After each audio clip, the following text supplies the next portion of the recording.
dans cette salle. Vous allez vivre un âge d'or. Et nous devons créer une société inclusive et trouver le moyen d'éviter qu'il y ait un gigantesque gap.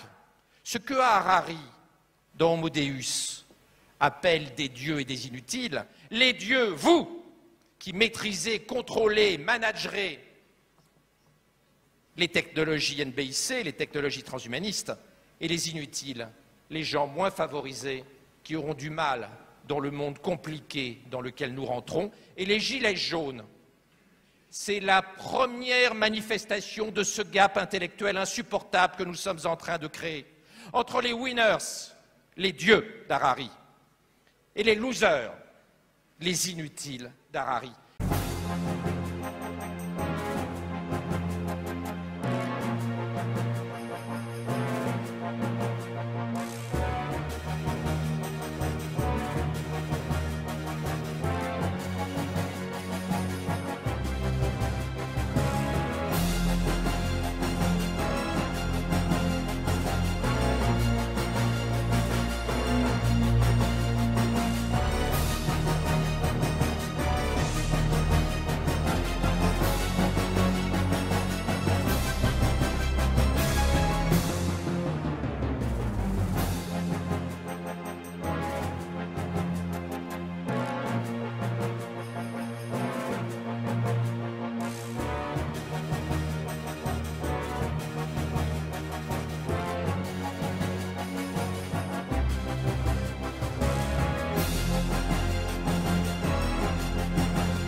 Dans les formules bien frappées d'Arius, je vais vous en dire quelques-unes tout de même qui méritent d'être citées. Allez. Dieu est unique, seul inengendré, seul éternel, seul sans commencement.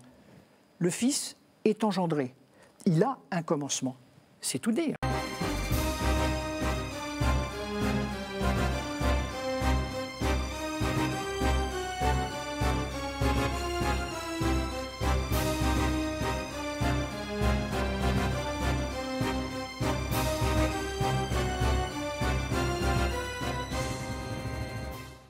En quoi c'est pas chrétien, entre guillemets? En quoi on peut définir ça comme une hérésie?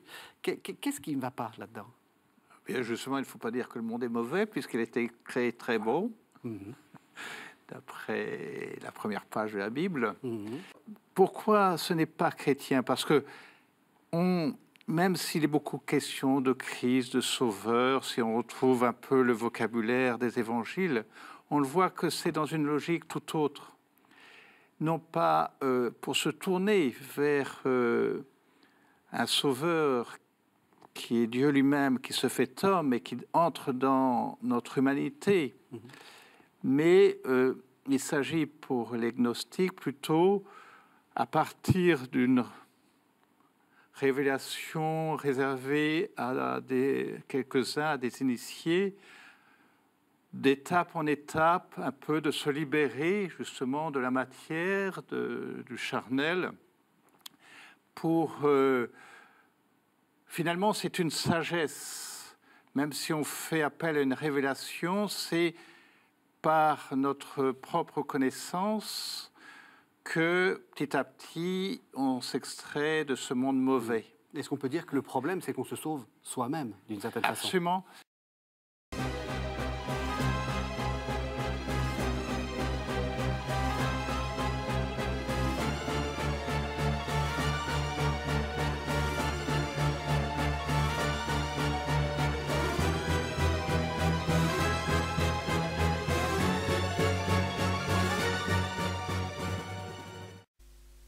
On sait que vers 340, les Goths reçoivent la visite d'un missionnaire qui s'appelle Ulfila, et Ulfila traduit pour les Goths la Bible en langue gothique.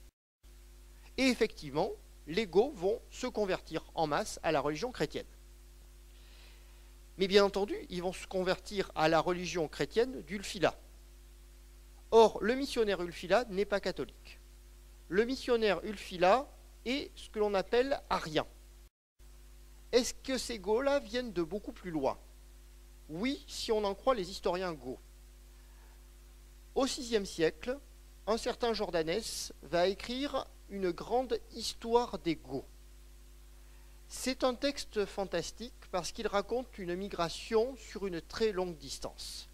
Jordanès nous raconte que les Goths sont partis de Scandinavie, qu'ils sont arrivés dans la région de la Vistule, dans la Pologne actuelle, puis que de proche en proche, ils se sont déplacés à travers l'Europe, combattant des peuples plus ou moins monstrueux, jusqu'à arriver dans la région de la mer Noire, dans des marais sauvages, d'où ils sont enfin sortis, conquérant des provinces de l'Empire romain et réussissant à fonder les premiers royaumes.